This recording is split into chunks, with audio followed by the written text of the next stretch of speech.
Os governadores declararam que os repasses são obrigação do governo federal, já que boa parte dos impostos federais pertence aos estados e também aos municípios.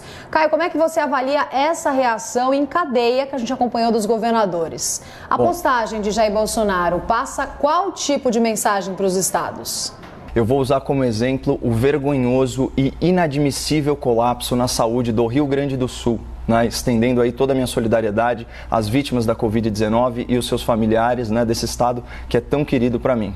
Trago para vocês aqui a manchete da Gaúcha Zero Hora, publicada ontem. Ocupação de UTIs volta a superar 100% e aumenta a fila de espera por leito em Porto Alegre nesse domingo. Diz a reportagem, o número de doentes internados com Covid-19 bateu o recorde da pandemia. Como resultado do esgotamento da rede de saúde, a fila de espera por um leito também se manteve em elevação. 142 pessoas com o vírus em emergências às 3h30 da tarde. Vamos dimensionar a gravidade do problema? Trata-se de 142 almas sem atendimento adequado, precisando urgentemente de hospitalização com terapia intensiva. Agora vamos ponderar sobre o absurdo dessa situação em Porto Alegre. Isso acontece numa cidade desenvolvida, com 1,5 milhão de habitantes, que é a 6ª capital com maior IDH no Brasil e governada por um político adulado pela grande imprensa. E aqui eu faço questão de consignar a minha profunda decepção com as manifestações recentes do jovem governador do Rio Grande do Sul. Dia 25 de fevereiro, numa declaração no mínimo infeliz, o senhor Eduardo Leite afirmou por escrito, aspas, não tem como expandir muito mais os leitos de UTI. Até porque 60% das pessoas que vão para uma UTI, infelizmente, não sobrevivem. Leito não é garantia de não perder a vida. Que lógica perversa é essa, senhor governador? E os 40% dos pacientes que sobrevivem, graças ao cuidado intensivo, eles não valem o esforço, eles não valem o investimento em mais leitos de UTI? O seu compromisso constitucional não é garantir que as pessoas sobrevivam, é garantir que elas não morram por falta de atendimento adequado. A sua preocupação, na verdade, deveria ser só de ordem humanitária, mas, já que a sua frase denota uma visão utilitarista, quase maquiavélica sobre a gestão pública, eu vou tentar persuadir o senhor a cumprir a sua obrigação de uma outra forma, Ao escancarar essa falta de empatia, o senhor está comprometendo o seu futuro político. Governador, situe-se, ou melhor, comporte-se. O senhor é um presidenciável. Até nós, paulistas, sabemos que Eduardo Leite é o nome preferido e favorito do PSDB para a corrida presidencial de 2022. Mas para isso, o senhor precisa pelo menos fingir que se importa com as pessoas. Então, mais uma vez, ouça o conselho da dona Mariângela. Se você não é generoso por caráter, seja por inteligência. Aliás, falando em inteligência, o governo do Rio Grande do Sul foi bem esperto nessa pandemia.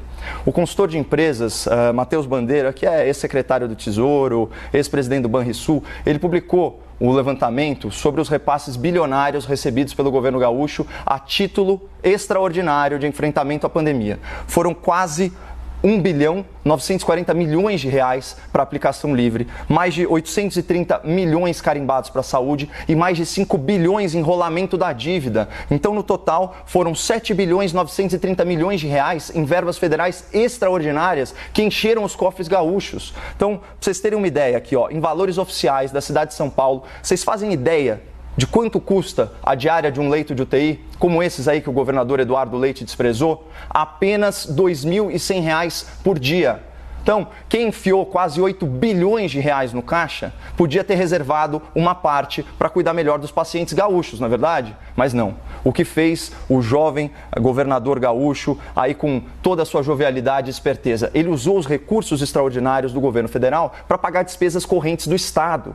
E é o que confirma essa outra manchete da Gaúcho Zero Hora, que foi de junho. Dinheiro do Socorro Federal termina horas depois de entrar nos cofres do Estado. Os recursos evaporaram. E sabe o que é mais triste?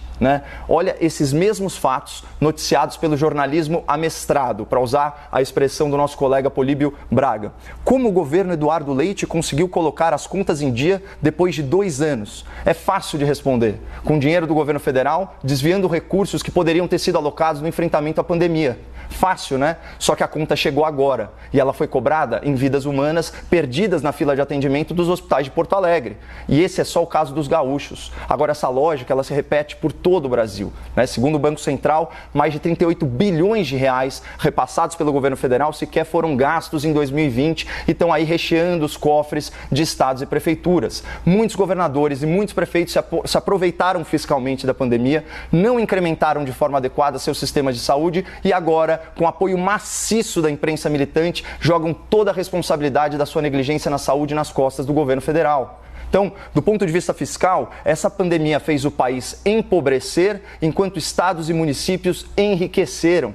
Então, se você quiser ser massa de manobra e automaticamente ficar culpando o presidente da República ou o ministro da Saúde pela falta de leitos em hospitais municipais, em hospitais estaduais, fica à vontade, esse daqui é um país livre. Mas saiba que a sua crítica é injusta e reflete apenas uma predileção política, não a realidade contábil dos fatos.